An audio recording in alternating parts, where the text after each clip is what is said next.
पिछले हफ्ते पता है मैं अपने एक दोस्त से मिली। अच्छा। वो एक बड़ी टेक कंपनी में काम करता है। अच्छा। तो बातों बातों में उसने कहा, यार मैं रोज 14 घंटे काम करता हूँ, मेरी आंखें जलती हैं, नींद पूरी नहीं होती, पर मेरे बॉस कहते यही तो जुनून है, कीप हसलिंग। ये तो आजकल बहुत आम बात हो गई है। हाँ, और मुझे लगा कि कहीं कुछ तो बहुत गड़बड़ है।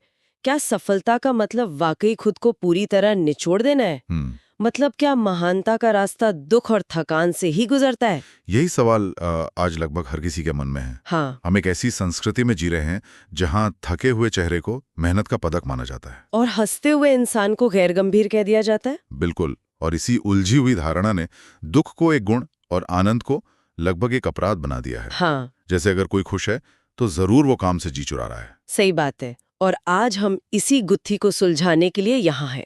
हमारे पास जो स्रोत सामग्री है वो ओशो ज्ञान चैनल की एक स्क्रिप्ट है जो ओशो के विचारों पर आधारित है। हम्म और हमारा मकसद है इस विचार की तह तक जाना कि हमारा समाज मेहनत और दुख को इतना महत्व क्यों देता है, और ओशो के अनुसार क्यों आनंद ही सबसे बड़ी उत्पादक और सृजनशील शक्ति है। तो चलिए इस विचार की परतों को खोलते हैं।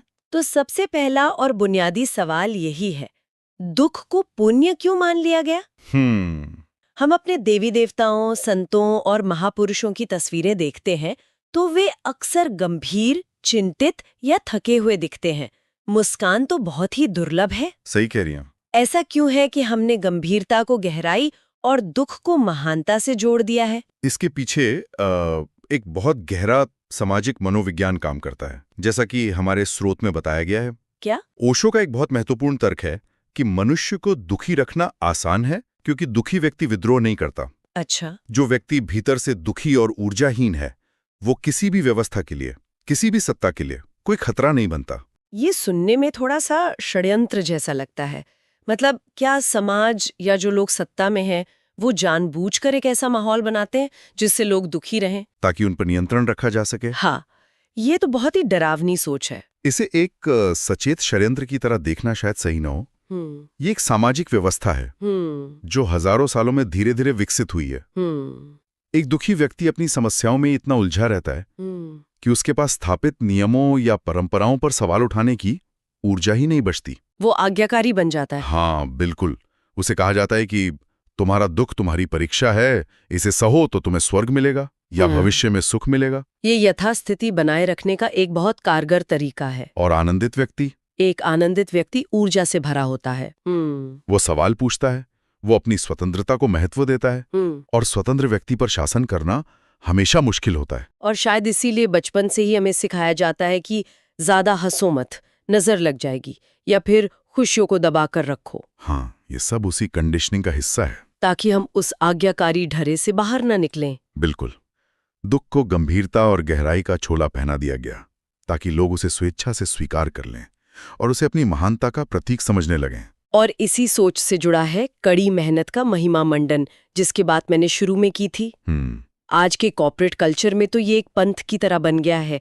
देर रात तक ऑफिस में रुकना, छुट्टियों में भी काम करना, हसल और ग्राइंड जैसे शब्दों का इस्तेमाल। ये सब सफलता का पैमाना बन गया है। हाँ, अगर आप शाम को समय पर घर चले गए तो शायद आप अपनी नौकरी को लेकर गंभीर नहीं हैं। और यहीं पर सबसे बड़ा भ्रम छुपा है। स्रोत में ओशो का एक उदाहरण है जो इस पूरे भ्रम की जड़ पर चोट करता है। क्या है वो? मेहनत तब करनी पड़ती है जब काम प्रेम से नहीं किया जा रहा। लेकिन ये बात सुनने में थोड़ी आदर्शवादी लगती है। क्या दुनिया के महान आविष्कार बिना अथक मेहनत के हुए हैं?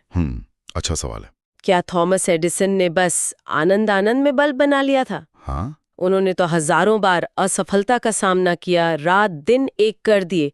वो तो कड़ी मेहनत ही थी, है ना? ये एक बहुत जरूरी सवाल है और यही हमें कड़ी मेहनत मतलब ड्रजरी और गहन प्रयास यानी इंटेंस एफर्ट के बीच का फर्क समझना होगा। अच्छा, इसमें फर्क है? बहुत बड़ा। जब कोई वैज्ञानिक या कलाकार किसी काम में डूब जाता है तो बाहर से देखने पर वो कड़ी मेहनत लग सकती है, लेकिन उस व्यक्ति के लिए वो एक जुनून है, एक खेल है, एक नशा है। एडिसन के लिए हजारों बार फेल होना मेहनत नहीं बल्कि एक पहेली को सुलझाने का हिस्सा था। उन्हें इस प्रक्रिया में मजा आ रहा था। अच्छा। जब आप किसी काम से प्रेम करते हैं तो आप समय भूल जाते हैं, भूख प्यास भूल जाते हैं। काम करते हुए आपकी ऊर्जा कम नहीं होती बल्कि और बढ़ जाती है। और कड़ी मेहनत का एहसास कब होता है? वो तब होता है जब भीतर से कोई प्रेरणा ना हो, जब काम एक बोझ लगे जिसे आप सिर्फ पैसे या मजबूरी के लिए कर रहे हैं। मतलब? फर्क बाहरी क्रिया में नहीं बल्कि भीतरी भाव में है। बिल्कुल। एक व्यक्ति 12 घंटे काम करके भी ऊर्जा से भरा हो सकता है अगर उसे अपने काम से प्यार है। हाँ। और दूसरा व्यक्ति 2 घंटे में ही थककर चूर हो सकता है अगर वो काम उसे बोझ लगता है। एकदम। और समाज ने उस बोझ को, उस मजबूरी में की गई मेहनत को महिमा मंडित कर दिया है। क्यों? क्योंकि ज्यादातर लोग ऐसे ही काम कर रहे हैं जिनसे उन्हें प्रेम नहीं है। तो उस दुख को सहने लायक बनाने के लिए उसे त्याग और समर्पण जैसे भारी भरकम शब्द दे दिए गए हैं। स्रोत में प्रकृति का एक बहुत सुंदर उदाहरण दिया गया है। हाँ, फूल खिलने के लिए मेहनत नहीं करते, नदी बहने के लिए संघर्ष नहीं करती, और पक्षी? वो तनाव में नहीं उड़ते। फिर भी प्रकृति में सब कुछ कितना उत्तम, कितना सृजनशील और कितना सुंदर है। बिल्कुल। और यही सृजन का मूल सूत्र है। सृजनशीलता का स्रोत संघर्ष या तनाव नहीं बल्कि सहजता और आनंद है। ओशो का एक सूत्र है जो इस बात को और साफ करता है।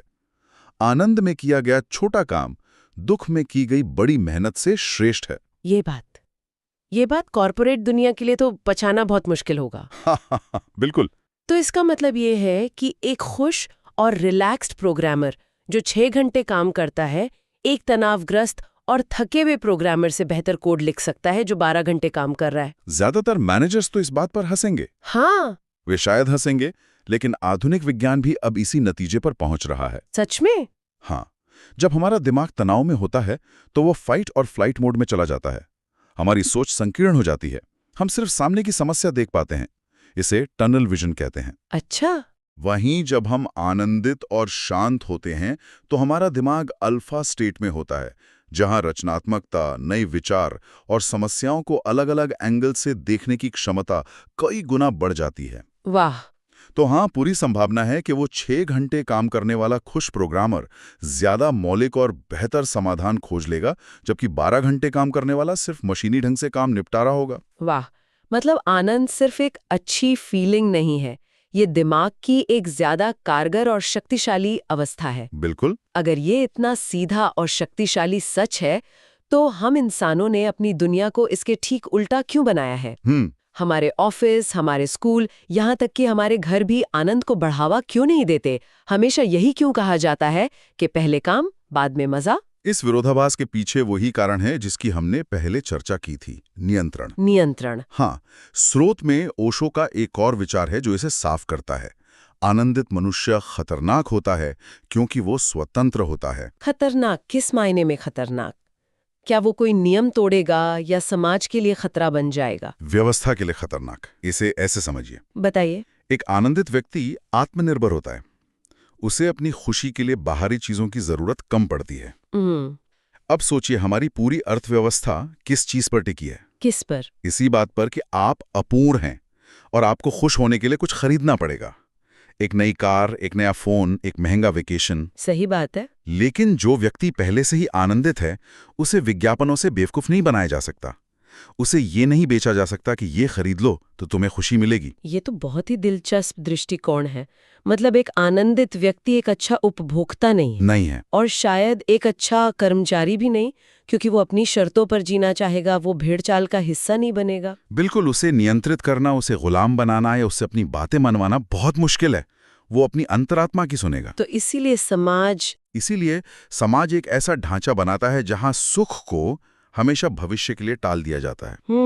आज मेहनत करो ताकि बुढ़ापे में आराम कर सको। आज त्याग करो ताकि अगले जन्म में या स्वर्ग में सुख मिल सके। ये टालमटोल की जो आदत है, ये जीवन को नकारने का सबसे बड़ा षड्यंत्र है। क्यों? क्योंकि जीवन बाद में नहीं होता, जीवन हमेशा अभी और इसी क्षण में होता है। सुख कोई मंजिल नहीं है बल्कि यात्रा का तरीका है। बिल्कुल। इसी से एक और बात जुड़ी है, सही कर्म का विचार।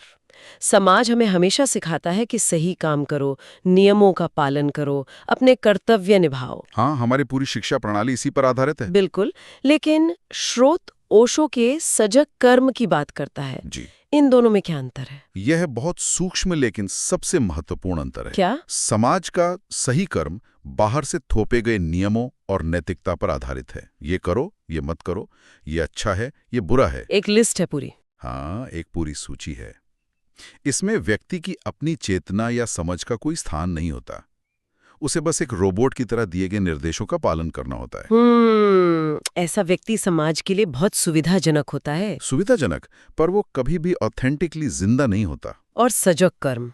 सजग कर्म भीतर से आता है। हाँ। ओशो का दर्शन कहता है, सजग होकर किया गया कर्म अपने आप सही होता है। इसका क्या मतलब हुआ? इसका अर्थ है कि जब कोई व्यक्ति किसी काम को पूरी जागरूकता, पूरे होश और पूरे आनंद के साथ करता है, तो उससे कुछ गलत हो ही नहीं सकता। उसकी चेतना ही उसकी मार्गदर्शक बन जाती है। मतलब उसे बाहर के किसी नियम या सही गलत की सूची की जरूरत नहीं पड़ती। नहीं पड़ती। उसकी हर क्रिया में एक सौंदर्य, एक संतुलन अपने आप आ जाता है। ठीक है, ये सिद्धांत सुनने में बहुत अच्छा लगता है, पर इसे असल जिंदगी में कैसे उतारे? मान लीजिए मुझे अपनी बोरिंग एक्सेल शीट भरनी है या घर की सफाई करनी है। इन कामों में आनंद कहाँ से लाऊं? इसमें सजगता कैसे लाऊं? ये तो बस निपटाने वाले काम हैं। यही सबसे आम सवाल है। सजगता का मतलब ये नहीं है कि आपको हर काम में जबरदस्ती मजा खोजना है। तो फिर क्या है? सजगता का मतलब है उस काम को करते हुए पूरी तरह से वहीं मौजूद रहना। जैसे? जब आप एक्सेल शीट पर काम कर रही हैं, तो आपका दिमाग वीकेंड की प्लानिंग में ना भटके।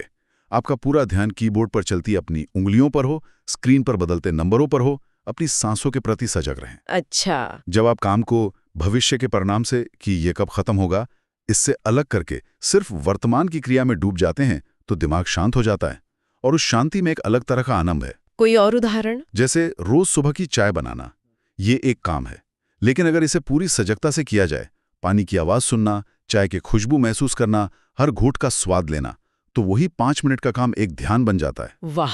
यही सजग कर्म है। मतलब काम कोई भी हो, छोटा या बड़ा, उबाऊ या दिलचस्प, अगर हम उसमें पूरी तरह से उपस्थित हैं, तो वो बोझ नहीं रहता, बल्कि वो हमें वर्तमान में जीने का एक अवसर देता है। हाँ, और तब काम काम नहीं रहता।